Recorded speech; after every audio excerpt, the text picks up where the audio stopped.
بسم الله. waxaynu qaadanaynaa 10 wada sheekaysiya 10 wada sheekaysiya 10 kani wuxuu ina ka caawinayaa inaan fahamno sida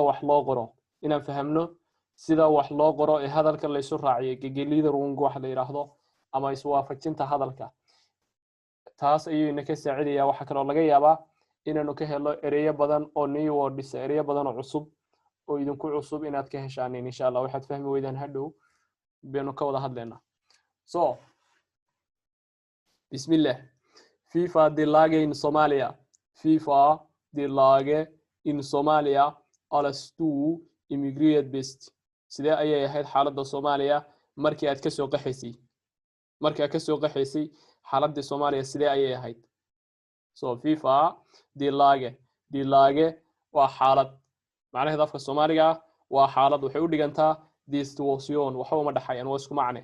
aydan FIFA de lage sidee ayay ahayd xaaladda in Somalia alastu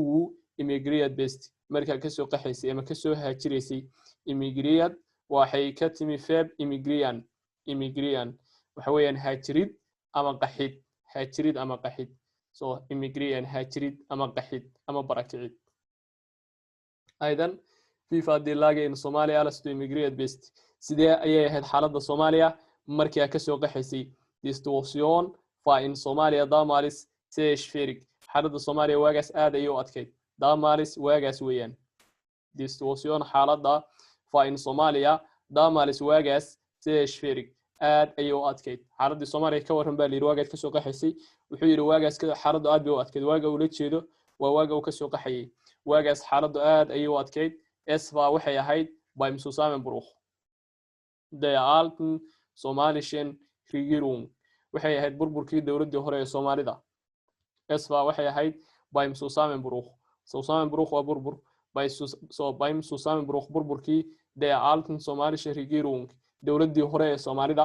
waxay ahayd burburkii soo xilligaas xaaladu aad bay u adkeyd ama waagaas xaaladu aad bay u adkeyd waxay ahayd burburkii dawladii hore ee Soomaalida es gab damals keine Regierungssystem in Somalia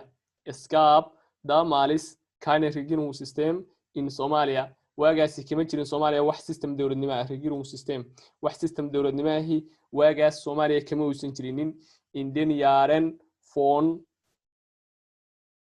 1995 bis 2008 habe ich mit meiner Familie in Mogadischu, der Hauptstadt Somalias, gelebt. In den Jahren sanadihii von 1995 bis 2008 sanadihii 1995 ilaa 2008 habe ich mit meiner Familie in Mogadischu der Hauptstadt Somalias gelebt reerkayga ayaan kula noolaa magaalada Mogadishu ee caasimadda dalka Soomaaliya in Mogadishu der Hauptstadt Somalias magaalada Muqdisho ee caasimadda dalka Soomaaliya sanadihii 1995 ilaa 2008 reerkayga ayaan kula noolaa magaalada Muqdisho ee caasimadda dalka Soomaaliya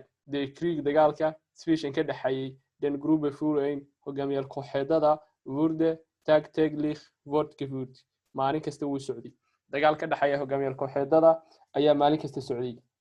sanadihii 1995 ilaa 2008 reerkayga ayaan kula noolaa magaalada Muqdisho maalin kasta waxa socday dagaal ka dhaxaya hogaamiyay kooxeedada Gruppe Führer waa hogaamiyay kooxeedo Gruppe Führer hogaamiyay kooxeedo qabqablayaal dagaal ma qabqablayaal dagaal waa Kriegsführer laakiin Gruppe Führer waa hogaamiyay kooxeedo jamac Gruppen Führer aydan de Krieg dagaalka de Krieg waa dagaal oo isla wada garanayna aydan de Krieg dagaalka Zwischen ka dhaxayay den Gruppe Führer hogaamiyay kooxeedada den Gruppe Führer hogaamiyay kooxeedada wurde tagtäglich fortgeführt maalin kasta wuu socday dagaalka ka dhaxaya hogaamiyay kooxeedada ayaa maalin kasta socday die Lage hat sich verschlechtert xaaladda ayaa ka sii dartay die Lage hat sich verschlechtert xaaladda ayaa ka sii dartay alles das Jahr 2007 Eintrag alles das Jahr 2007 Eintrag markii la galay sanadkii 2007 die Lage hat sich verschlechtert die Lage waxaan waa xaalad waxay u dhigantaa distortion waxaan nidhi marka aad warqad qoraysid imtixaanka oo kaleeto waxa muhiim ah inaad kala bedeshid markasta hadalkaaga inaad ku soo celcelin kelmadii hore oo ay isdaba marisid oo kelmado badan oo cusub aad isticmaashid for example marka xaalad ka hadlaysid inaad mar isticmaashid discussion mar aad isticmaashid laage mar haddii kuu garayso meesha markaas ka aqbalayso aad soo ishtaandeen iyo umishtaandeen iyo kuwaas isticmaashid so haddii kuu aqbalayso weeye naq contextiga haddii kaa yeerayso inta badan laage iyo discussion bedel bay isu noqdaan aydan waa la isku bedbedelaa marka si aan punct absog lagugu sameyn marka imtixaanka sameynaysid haddaad kelmadii ku soo celcelisid punct absog ayay sameynayaan waa waxbaa laga goosanaya dhibcaha haddaad maanta dhan distortion ku soo celcelisid aydan kala bedbedeshid waa shay muhiim ah aan u soo noqono casharkeena aydan wuxuu yidhi dilaaga xaaladda had sich verschlechtert waxay ka timi verschlechten macnaheedu afka Soomaaliga waxa weeyaan ka sii darid ama ka sii xumaasho verschlechten ka sii darid ama ka sii xumaasho verschlechten aydan dilaaga had sich verschlechtert xaaladda ayaa ka sii dartay Anastasia 2007 Eintrag markii la galay sanadkii 2007 xaaladda ayaa ka sii dartay markii la galay sanadkii 2007 Ethiopia Armed Range in Somalia ayn ciidamada Ethiopia ayaa gudaha u galay Soomaaliya sidee bay xaaladdu uga sii dartay Ethiopia Armed ciidamada Ethiopia waa ciidamo Trubin ayaa u dhigmaanay macnayaal badan ay afka Jarmalka loo yaqaanaa ciidamada ayaynu hadda isticmaalay aydan waxa tiraahdaa Ethiopia ciidamada Ethiopia Range in Somalia ayn Soomaaliya ayay gudaha u galeen entfachte waxa bilowday eine Krieg dagaal ayaa bilowday entfachte eine Krieg dagaal ayaa bilowday zwischen ka dhaxaya the Ethiopian Army ciidamada Ethiopia the Ethiopische Arme und somalischen Widerstandskräften iyo xogaga wax iska caabinta ee Soomaalida und somalischen Widerstandskräften waa wax iska caabin xogaga wax iska caabinta iyo xogaga wax iska caabinta ee Soomaalida esfa waxay ahayd eine schreckliche Situation xaalad aad u xun ayay ahayd esfa waxay ahayd eine schreckliche Situation xaalad aad u xun ayay ahayd waxa la yiri ka waran xaaladda markii aad ka soo qaxaysay Soomaaliya wuxuu yiri xaaladda Soomaaliya markii ka soo qaxayay way adkeyd wax system dawladnimo ah ma jirin sanadihii 1995 ilaa 2008 reerkayga ayaan kula noolaa magaalada Muqdisho maalin kasta waxa socday dagaal u dhaxeeya hogaamiyaha kooxeedada 2000 markii la galay 7 xaaladda ayaa ka sii dartay ciidamada Ethiopia ayaa markaas gudaha Soomaaliya soo galay dabeedna waxa bilowday dagaal u dhaxeeya hogaamiyaha kooxeed dagaal u dhaxeeya ciidamada Ethiopia iyo xogaga wax iska caabinta ee Soomaalida waxayna ahayd xaalad aad u daran hal mar aan ku cesho sharaxaad FIFA dilaaga in Soomaaliya sidee ay ahayd xaaladda Soomaaliya alastu immigrant best markii aad ka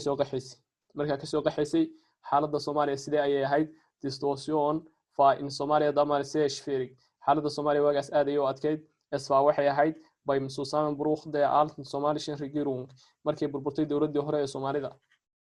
waxay ahayd markii burburtay dawladdii hore ee Soomaalida es gab damals keine Regierungssystem in Somalia wax system dawladnimo ah waagaasi kama uusan jirin Soomaaliya in den Jahren von 1995 bis 2008 habe ich mit meiner Familie in Muqdisho der Hauptstadt Somalias gelebt sanadihii 1985 ilaa 2008 reerkayga ayaan kula noolaa magaalada Muqdisho the Krieg dagaalka zwischen ka dhaxay den Gruppe Führer hogaamiyaha kooxeedada wurde tagtäglich fortgeführt maalin kasta uu socday dagaalka ka dhaxaya hogaamiyaha kooxeedada ayaa maalin kasta socday dilaaga had sich verschlechtert xaaladda ayaa ka sii dartay Anastasia 2007 Eintrag markii la galay sanadkii 2007 Ethiopia Army ciidamada Ethiopia Range in Somalia ayn Soomaaliya ayay gudaha u galeen 2007 ayaa xaaladdu ka sii dartay waxaa yeelay markaas ciidamada Ethiopia ayaa Soomaaliya gudaha soo galay entfachte waxa bilowday entfachten waa bilaabasho dagaal iyo dab iyo waxaas loo isticmaalaa markay qarxaan ama bilowdaan entfachte waxa bilowday ficil la soo dhaafay imperfect entfachte waxa bilowday eine Krieg dagaal ayaa bilowday zwischen ka dhaxaya the Ethiopian Army ciidamada Ethiopia und somalischen Widerstandskräften iyo xogaga wax iska caabinta ee Soomaalida esfa waxay ahayd eine schreckliche Situation xaalad aad u